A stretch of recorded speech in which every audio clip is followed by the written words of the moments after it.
The salty air of Cape Cod always smelled like a mixture of joy and judgment. Here at the Salt Marsh, our family's sprawling beach house, the annual reunion was in full swing. My father, Cassius, stood on the veranda, his voice a familiar boom that drowned out the sound of the ocean.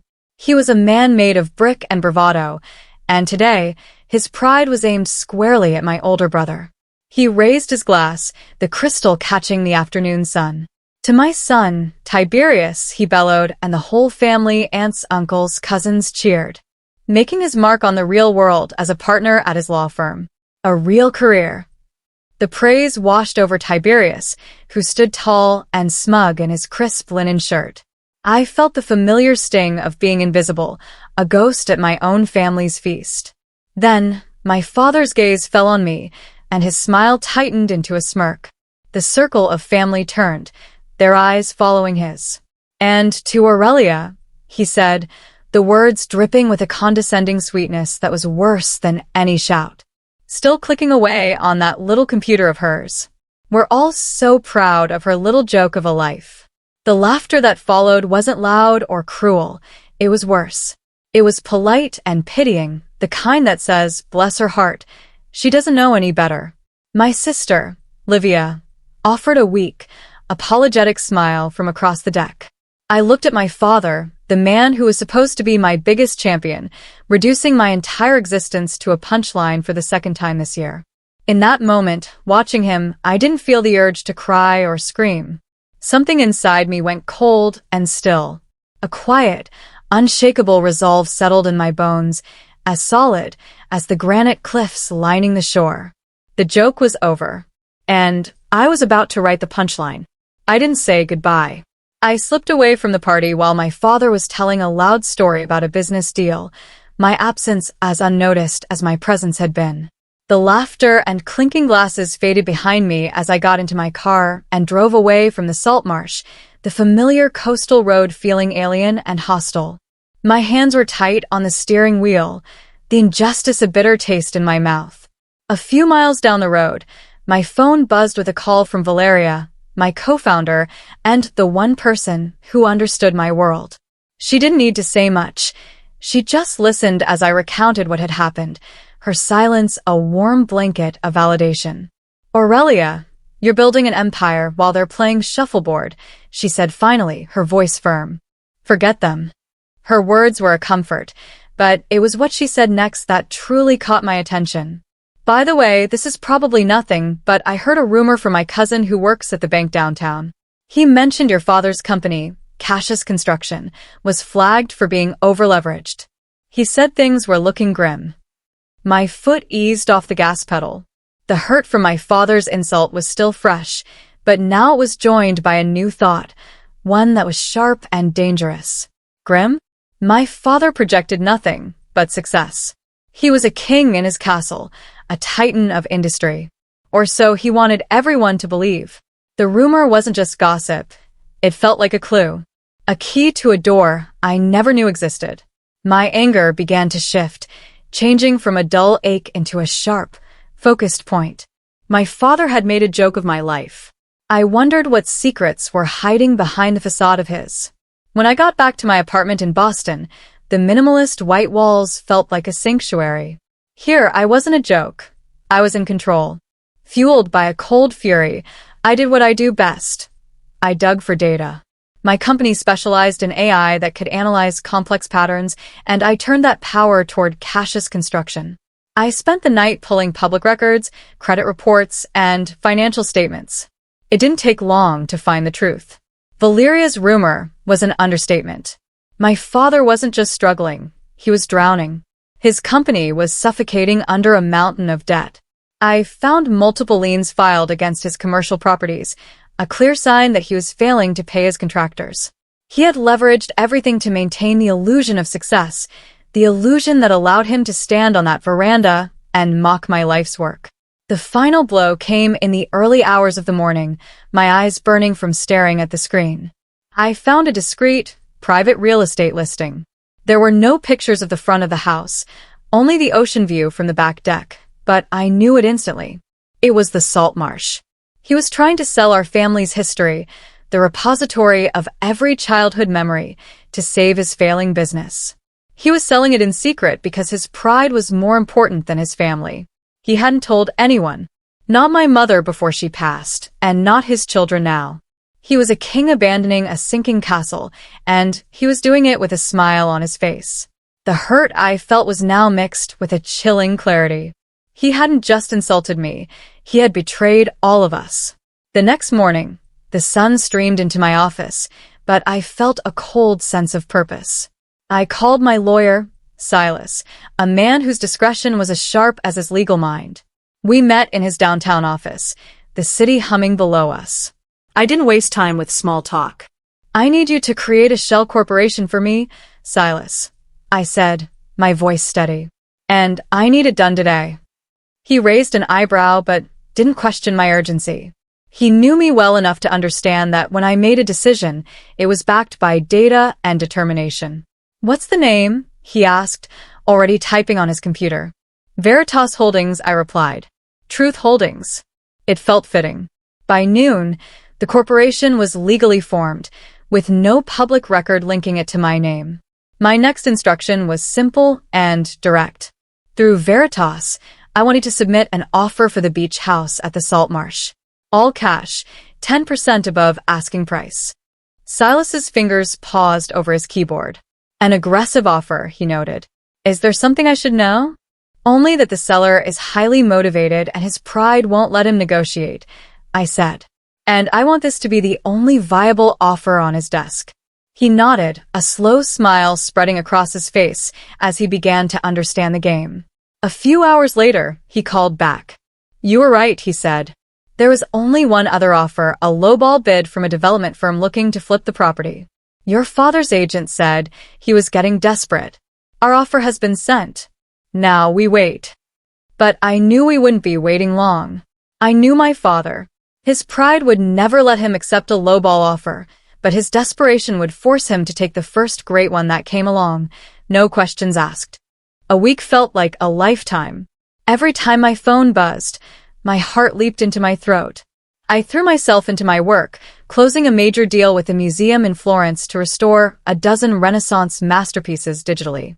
The irony was thick. While I was preserving history for the world, I was secretly buying back my own. Finally, on a crisp autumn afternoon, Silas's name flashed on my screen. Congratulations, Ms. Aurelia, he said, his voice smooth and professional. Chief Cassius accepted the offer without hesitation. The title is being transferred as we speak. The Salt Marsh is yours. I leaned back in my chair, the city of Boston sprawling out behind my office window. A strange calm washed over me. It wasn't triumph, not yet. It was the quiet satisfaction of a complex problem solved. The joke of a life my father mocked had just saved our family's most precious asset from his own poor decisions. A moment later, my phone pinged with a notification from the family group chat. It was a message from my sister, Livia, accompanied by a sunny, oblivious emoji. Reunion next year is set for the first weekend in August. Can't wait to see everyone back at the Salt Marsh. A flurry of happy responses followed from my aunts and cousins. No one knew the ground had shifted beneath their feet. No one knew the queen of the castle had been deposed. I looked at the heavy, old-fashioned brass keys that had arrived by courier from Silas's office, sitting on my desk next to my sleek, modern laptop. They looked like they belonged to two different worlds. My two worlds. And they were about to collide. The next 11 months were a blur of code, contracts, and construction. While my public life involved scaling my company, my private life was dedicated to the Salt Marsh. The first thing I did was hire the best contractors on the Cape to address the years of neglect my father had ignored. They fixed the leaking roof that had stained the ceiling in my old bedroom. They reinforced the foundation that was being slowly eroded by the sea. They installed a state-of-the-art security system, one that I could control from my phone in Boston. But this wasn't just about repairs. It was about restoration. I flew in an art historian from New York to carefully preserve my late mother's beautiful seascape paintings, which had been gathering dust and mold in the humid air. Her art was the soul of the house, and I was determined to bring it back to life. I hired a local craftsman to refinish the original hardwood floors, stripping away decades of scratches and scuffs until the wood gleamed with the warmth I remembered from my childhood. I wasn't erasing the past. I was honoring the best parts of it. Every decision was mine. Every invoice was paid from the accounts of my joke of a company. With each restored painting and polished floorboard, I felt like I was reclaiming a piece of myself. My father had let the soul of the house decay, just as he had let our relationship decay.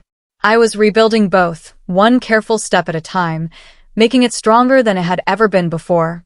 By the time July rolled around, the salt marsh was no longer just a house. It was a fortress. It was a sanctuary. It was mine. The first Friday of August arrived, crisp and clear. I drove down to the Cape early, the familiar turns of the coastal road feeling different. This time, I wasn't a visitor. I was the host. I spent the afternoon on the restored veranda, an espresso at my side, the sea breeze cool against my skin. I waited. Right on schedule, my father's gleaming black BMW crunched up the gravel driveway. He got out, stretching like a king returning to his domain. He strode confidently to the front door, pulling the old brass key from his pocket. I didn't move. I just watched. I watched him insert the key into the brand-new, high-security lock. I watched him try to turn it. I watched the confident set of his shoulders slump in confusion as the lock refused to budge. "What is this nonsense?" he muttered, loud enough for me to hear. He jiggled the handle aggressively, as if trying to intimidate the door into opening. Just then, Tiberius's sleek SUV and Livia's white Range Rover pulled in behind him. The family began to emerge, laughing and unloading coolers and suitcases, their happy chatter filling the air. "Daddy, what's wrong?" Livia asked, balancing her young daughter, Camilla, on her hip. "The key isn't working," he grumbled, his face starting to turn a blotchy red with frustration. "This is ridiculous. Femi, try yours." Tiberius, ever the golden child, swaggered to the door with an air of superiority, as if his key possessed some special magic. He inserted it. Nothing. The rest of the family, aunts, uncles, cousins, all fumbled for their own keys, their festive mood rapidly dissolving into a cloud of bewildered anger.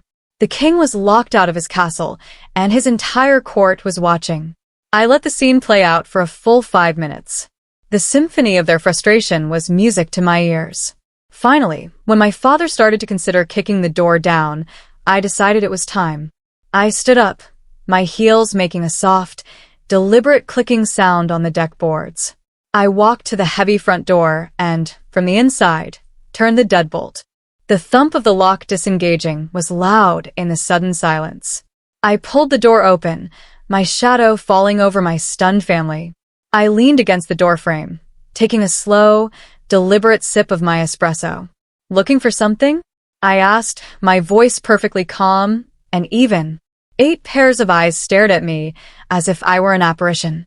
8 jaws went slack. My father was the first to find his voice, and it was laced with fury. "Aurelia," he sputtered, his confusion morphing into rage. "What is the meaning of this? How did you get in here?" I allowed myself a small smile. I had rehearsed this moment in my mind 1,000 times, and it was even more satisfying than I had imagined. "I live here," I said simply. The 3 words dropped into the heavy silence, each one landing with the weight of a stone. I watched their faces, a gallery of shock and disbelief. My father, speechless. Tiberius, looking from me to his father as if his world had just tilted on its axis. Livia, her hand flying to her mouth. They had come here expecting to walk back into their world, the world where I was the joke and they were the audience. But I had changed the locks. I had rewritten the script, and the show was just getting started. "That's impossible," Tiberius finally managed to say. He stepped forward, instinctively falling into his role as a lawyer, ready to cross-examine a hostile witness. "This is Dad's house. We grew up here." His voice was filled with an indignant certainty that, just a year ago, would have made me shrink. "Not anymore. Is it?" I asked, raising a single eyebrow. I held up my tablet, the screen glowing in the late afternoon light. With a flick of my thumb, I brought up a file. Your legal expertise might be a little rusty, brother. I turned the screen so they could all see. There it was, in crisp, clear PDF form, the ironclad deed of assignment, the official state title, and the transfer of ownership to Veritas Holdings. My finger pointed to the final line, where the sole director of the corporation was listed. Veritas Holdings, of which I am the sole director, purchased this property 11 months ago, I stated, my voice devoid of emotion. It's my house. Bought and paid for. I saw Tiberius's eyes scan the legal jargon, the lawyer in him recognizing the unassailable truth. He took a half step back, his confidence evaporating like sea spray in the wind. My father stared at the screen, his face a mask of disbelief. No, he whispered, shaking his head. No, the agent said it was a holding company, an investment firm from Boston. It is, I said coolly. My investment firm. Built by my joke of a life. The words hung in the air, a perfect echo of his insult from a year ago. I watched the understanding dawn on their faces, the slow, dawning horror as they realized the full scope of what had happened. The outcast had not just returned, she had bought the kingdom. My father, his face pale and his bravado shattered, finally snapped. I don't know what kind of sick game you're playing, Aurelia, but this reunion is over, he declared, his voice trembling with rage. Everyone, we're leaving. We won't stay under the roof of someone who would betray her own family. He turned on his heel, fully expecting his loyal subjects to follow him in a grand exodus. He marched toward his car, a king in self-imposed exile. But no one moved. His command, once law in our family, now just hung in the tense, silent air. Tiberius was still staring at the tablet in my hand, processing the financial betrayal. Livia was looking at her children, who were starting to get fussy. Finally, it was Livia's husband, Marcus, a quiet man I barely knew, who broke the spell. And go where, Cassius? He asked, his voice reasonable but firm. I just checked my phone. There isn't a single hotel room available for 100 miles. Everything is booked solid for the end of summer weekend. My father stopped dead in his tracks. He turned slowly, the reality of the situation dawning on him. He had no power here. He had no kingdom to retreat to. They were stranded. I had not only bought the house, I had, through careful planning, ensured there was no other option for them. They were trapped in my gilded cage, forced to play by my rules. I held the door open wider. Please come in, I said, my voice dangerously sweet. The guest rooms are all ready. I wouldn't want my family to be without a place to stay. The invitation was a command, and they all knew it. Defeated, they began to pick up their coolers and suitcases, filing past me into the house that was once theirs, now mine. The first evening at the salt marsh was thick with a tension you could cut with a knife. My family moved through the house like ghosts, their usual loud, boisterous energy replaced by sullen silence. They grudgingly brought their belongings inside, their movements stiff and awkward. But they couldn't ignore the changes. I watched my sister Livia run her hand over the newly refinished kitchen countertops, her eyes widening at the gleaming, top-of-the-line Sub-Zero refrigerator. Tiberius, a self-proclaimed coffee snob, stared in disbelief at the custom Italian espresso machine I had installed. My father said nothing, but I saw him staring at one of our mother's restored paintings, the vibrant colors now shining as they had when she first painted it. He looked haunted. The only person who seemed happy was my 7-year-old niece, Camilla. Unburdened by the adult drama, she explored the house with wide-eyed wonder. She eventually found me in my new office, a sun-filled room overlooking the ocean that used to be a storage closet. She crept in quietly, her eyes fixed on the large monitor on my desk. On the screen, my AI software was meticulously restoring a faded Renaissance painting, filling in cracks and reviving colors pixel by pixel. Wow, she whispered, her little face illuminated by the glow of the screen. What are you doing? I'm helping this old painting feel beautiful again, I explained softly. She watched, mesmerized, as a patch of dull brown transformed into a vibrant, shimmering gold. You're like a magic doctor for pictures, she said, her voice filled with awe. In that moment, surrounded by the silent hostility of the rest of my family, this little girl's innocent admiration felt like the first ray of sunshine after a long storm. She saw magic in my work. It was a start. Later that night, Tiberius found me on the veranda. The party lights my father usually strung up were gone, leaving the deck in a quiet, contemplative darkness. "I can't believe you did this," he began, his voice low and accusatory. "To stoop so low, to take advantage of Dad when he was clearly struggling. It's dishonorable." I turned from the ocean to face him, my expression unreadable. Dishonorable. I repeated the word, letting it hang in the salty air. Is it more dishonorable than a father mocking his own daughter's life's work? Or is it more dishonorable than a man gambling away his family's future? Tiberius scoffed. He made some bad business decisions. It happens.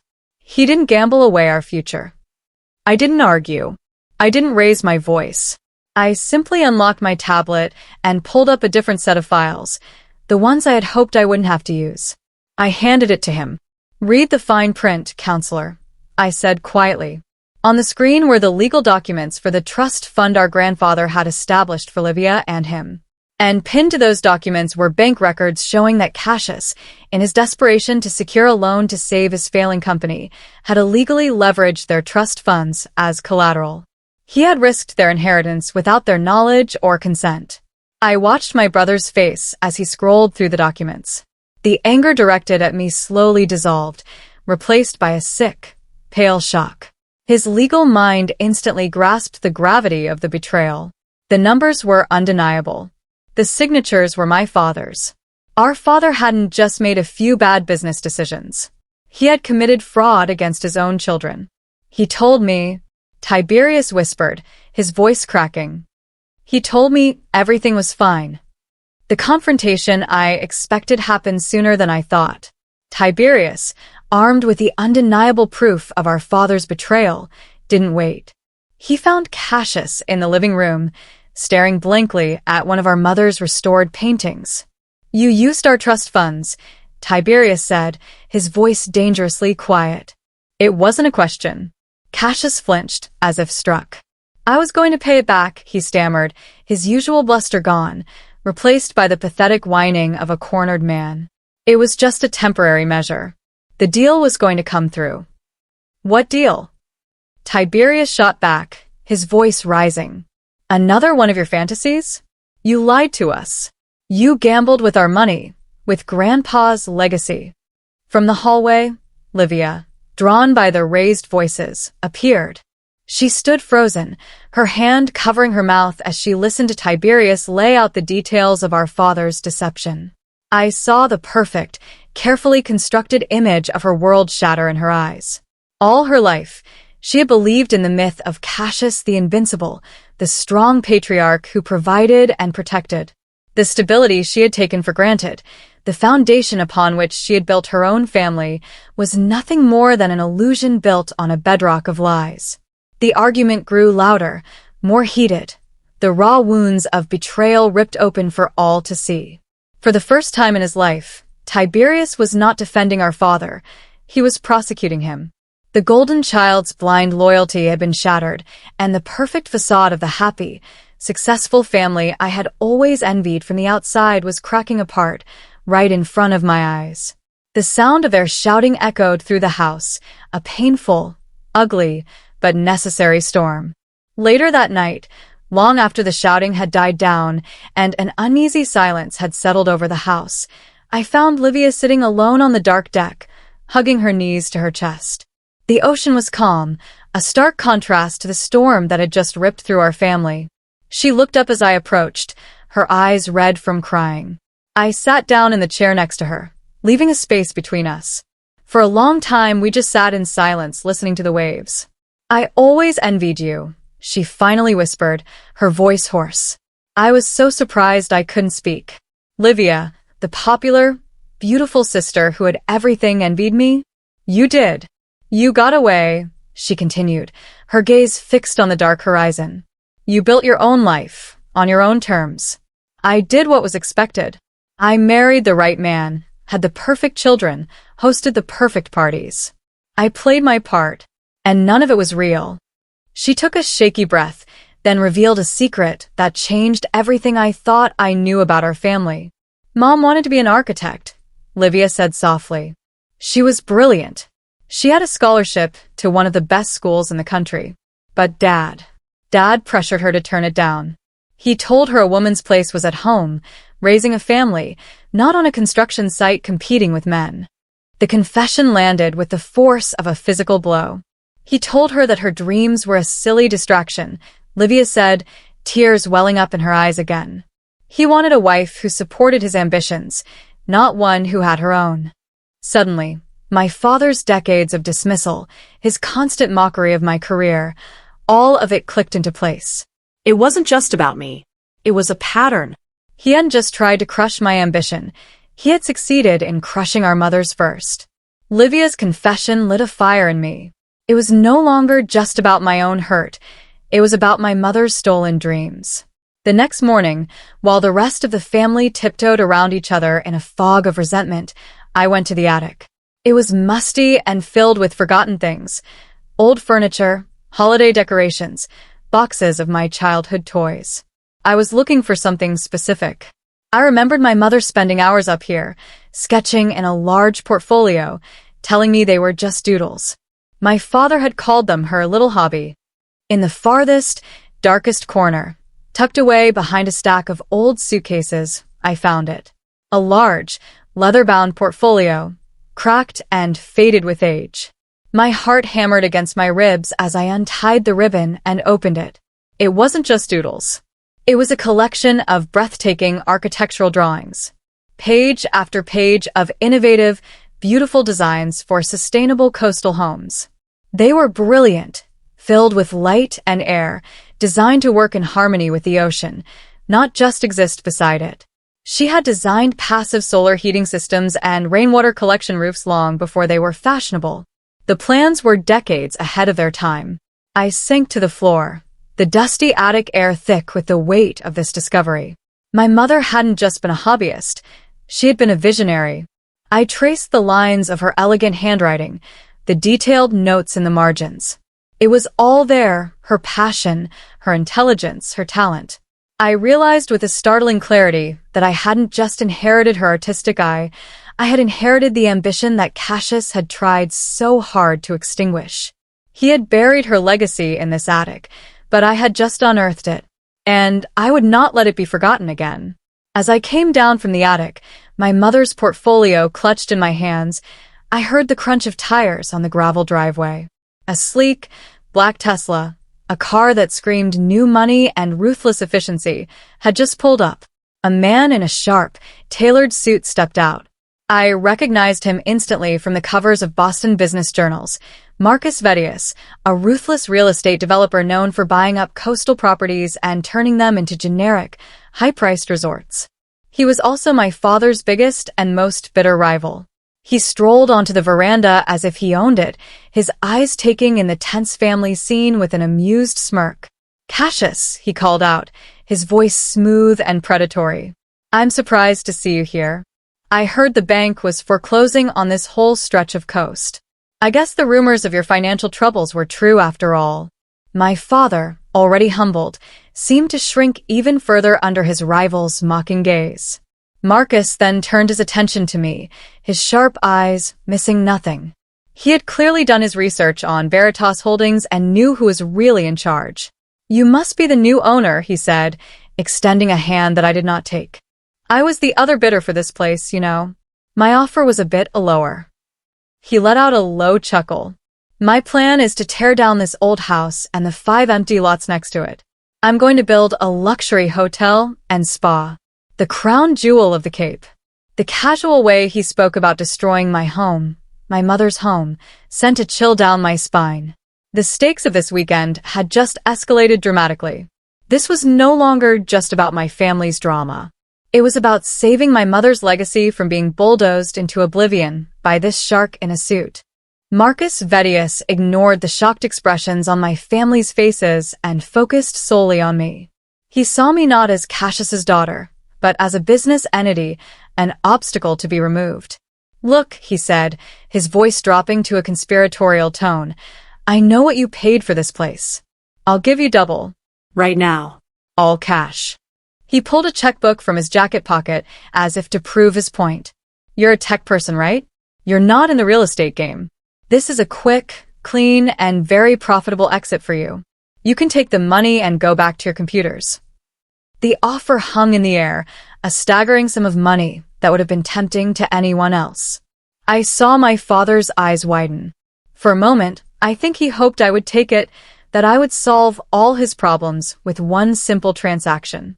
Tiberius and Livia just stared, caught in the crossfire of a battle they didn't understand. But Marcus had made a critical miscalculation. He thought this was about money. He couldn't possibly know that he was threatening to destroy the very thing I had just rediscovered, my mother's soul, captured on paper in a dusty attic. I clutched the portfolio tighter. "The house is not for sale," I said, my voice as cold and hard as the granite seawall. Marcus's smile faltered for a second. He wasn't used to being told no. "Don't be sentimental," he scoffed. "It's a decaying old house on a valuable piece of land. I'm offering you a fortune." "Some things," I replied, looking him directly in the eye, "are more important than a fortune." I had bought the house to reclaim my past. Now I realized I had to fight to protect its future. The arrival of Marcus Vettius and his bulldozer-sized ego had a strange and immediate effect on my family. Faced with a common enemy, a man who threatened to physically erase their history, their own internal conflicts suddenly seemed petty and insignificant. The Cold War between Cassius and Tiberius thawed into a tense, unspoken truce. When Marcus had made his offer, I saw my brother and sister look at me, and for the first time all weekend, their expressions were not filled with resentment or confusion. They were filled with desperation. They looked at me not as their outcast younger sister, but as the only one in the room with the power to stop the shark at the door. "He can't do that, can he?" Livia whispered after Marcus had retreated to his car to take a call, his presence still lingering on the veranda like a bad smell. "Just tear it all down?" "Legally, if he owns the property, he can," Tiberius answered, his lawyer brain automatically kicking in. "But he doesn't own it," he added, looking at me. "You do." My father, who had been silent throughout the exchange, finally spoke, his voice hoarse. "Vettius has been trying to buy up this coastline for years. He's ruthless. If he wants this land, he won't give up easily." For the first time, we weren't a fractured group of individuals nursing our own grievances. We were a family, united by a shared threat. They had spent years looking down on me, on my quiet, digital world. But now, they were all looking to me for a solution. They had no idea that the answer wasn't on my computer. It was in the leather-bound portfolio I held in my hands. Later that afternoon, after Marcus had finally left with a parting threat to make me a better offer soon, my father found me by the seawall. He looked smaller than I had ever seen him, the bluster and bravado completely stripped away, leaving only a tired, defeated old man. The setting sun cast long shadows across the lawn, and for a long time, he just stood beside me, staring at the waves. "He's going to destroy it all, isn't he?" he said, his voice barely a whisper. "The house your mother loved." I didn't answer. I just let him talk. And for the first time in my life, he did. He confessed everything. He spoke of the shame of his failing business, the sleepless nights spent worrying about payroll, the terror of losing the high status he had worked his entire life to build.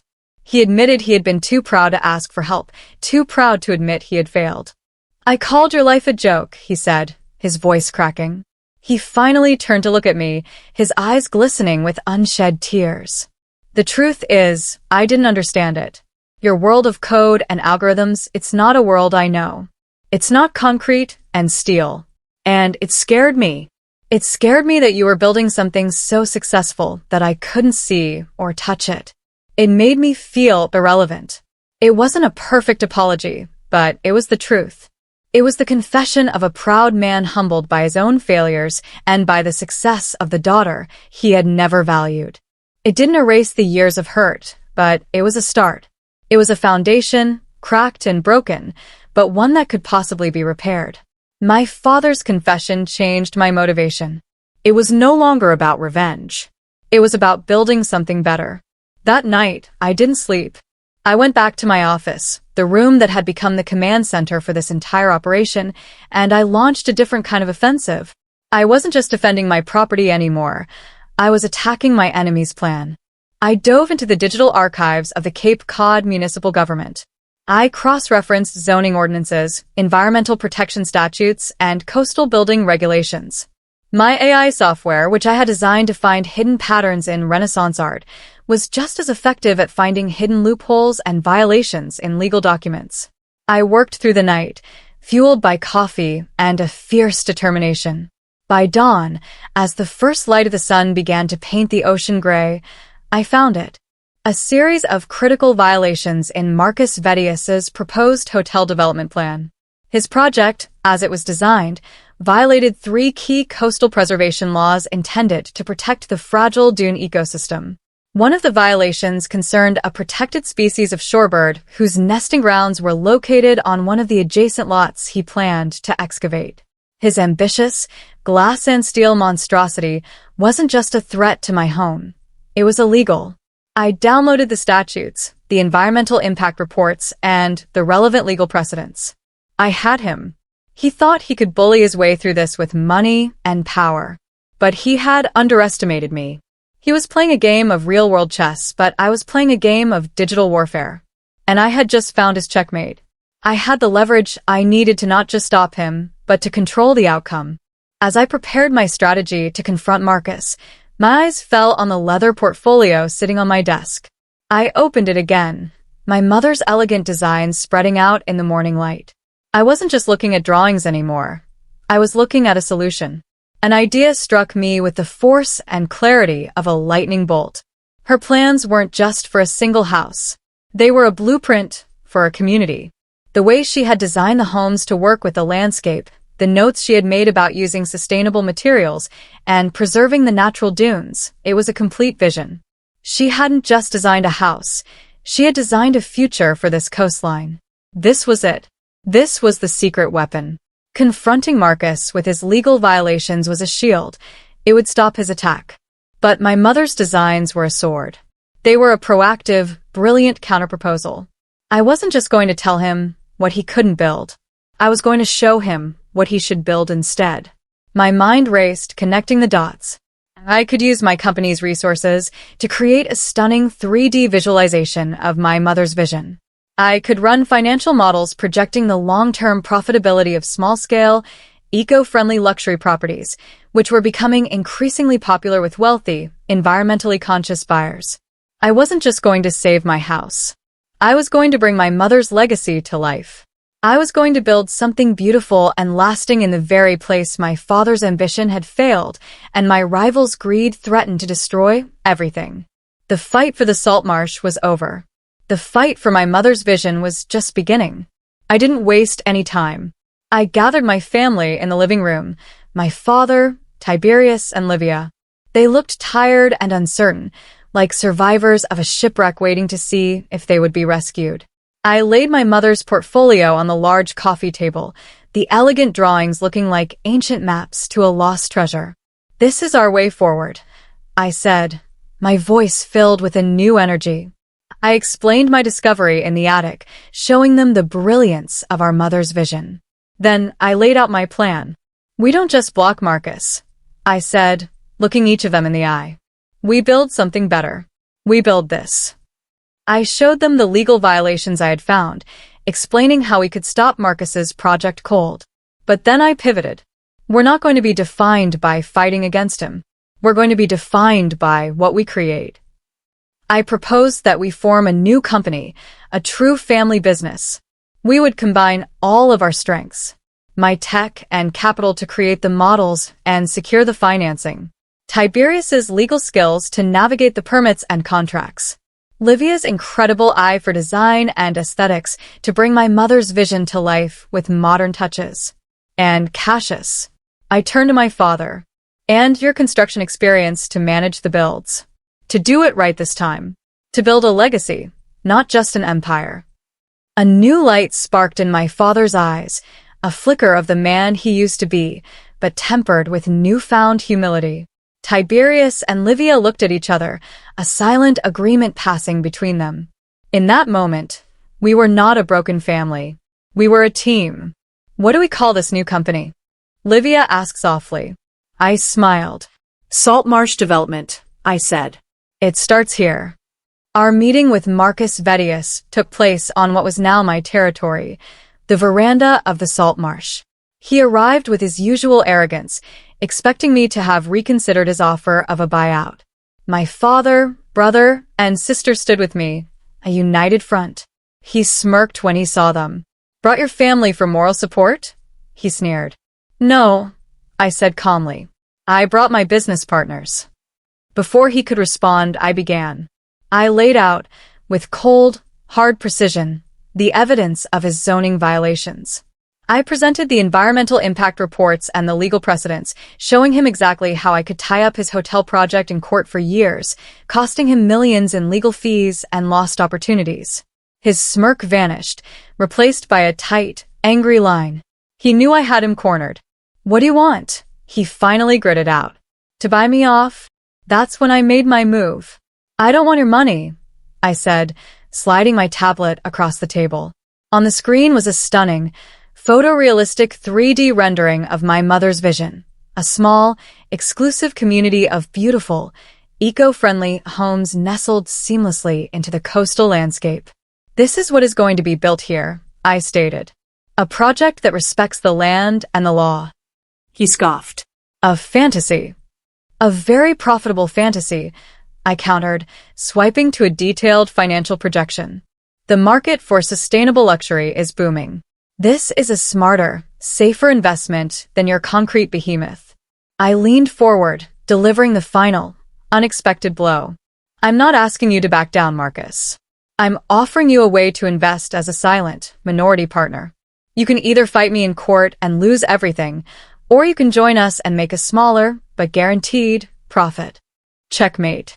Marcus Vettius, the shark, was trapped. He stared at the screen, then at the united faces of my family. He saw the legal nightmare I had prepared for him on one side, and on the other, a meticulously planned, data-backed business proposal. His predatory instincts warred with his business sense. He could try to fight, to bully his way through the courts, but he was a developer, not a litigator. A long, drawn-out legal battle would bleed him dry and tarnish his reputation. My offer, on the other hand, was an elegant solution to his problem. It allowed him to save face and still turn a profit, even if it meant swallowing his pride and partnering with the family of his old rival. His jaw tightened. I could see the calculations running behind his eyes. Finally, with a sigh of frustrated defeat, he nodded. "Send your lawyer the paperwork," he said, the words tasting like ash in his mouth. He stood up, gave my father one last withering look, and left without another word. The moment his Tesla disappeared down the driveway, a collective breath was released. Livia let out a sound that was half laugh, half sob. Tiberius actually smiled, a genuine, relieved smile. My father looked at me, his eyes filled with a complex mixture of awe and gratitude. The salt marsh was safe. More than safe. It was now the heart of our new family enterprise, a future built on my terms, fueled by my success, and guided by my mother's long-forgotten vision. We hadn't just won a battle. We had changed the course of our family's history. The past had been reclaimed, and the future was ours to build. 1 year later, the first weekend of August arrived again. The family was gathered at the salt marsh for the annual reunion, but everything was different. The air wasn't thick with tension. It was buzzing with a new, collaborative energy. Next door, on the first of the 5 lots, the wooden frame of the first eco-friendly coastal home was rising against the blue sky, a testament to our new beginning. My father, now a consultant for Salt Marsh Development, was excitedly explaining the sustainable building materials to my uncles. Tiberius and Livia were poring over interior design swatches with Camilla, who had appointed herself the chief color officer. At sunset, we all gathered on the veranda. Cassius stood up, holding his glass. He didn't boom this time. His voice was quieter, steadier, as he turned to me. He looked at me with a pride I had spent my whole life craving, a pride that was finally, truly mine. To my daughter, Aurelia, he said, his voice clear and strong, carrying over the gentle sound of the waves. She showed us that the strongest foundations aren't built of concrete, but of courage. She reminded us what our family is worth and gave us a future we never could have built on our own. The whole family raised their glasses, their faces open and smiling. As the glasses clinked, a sound of genuine celebration, I looked out at the ocean. The revenge I had sought a year ago felt like a distant memory. It had been sweet, yes, but what had grown from its ashes was infinitely better. It was a family rebuilt. It was a mother's legacy, honored. It was a future, full of purpose. The joke of a life had become a legacy. And it was everything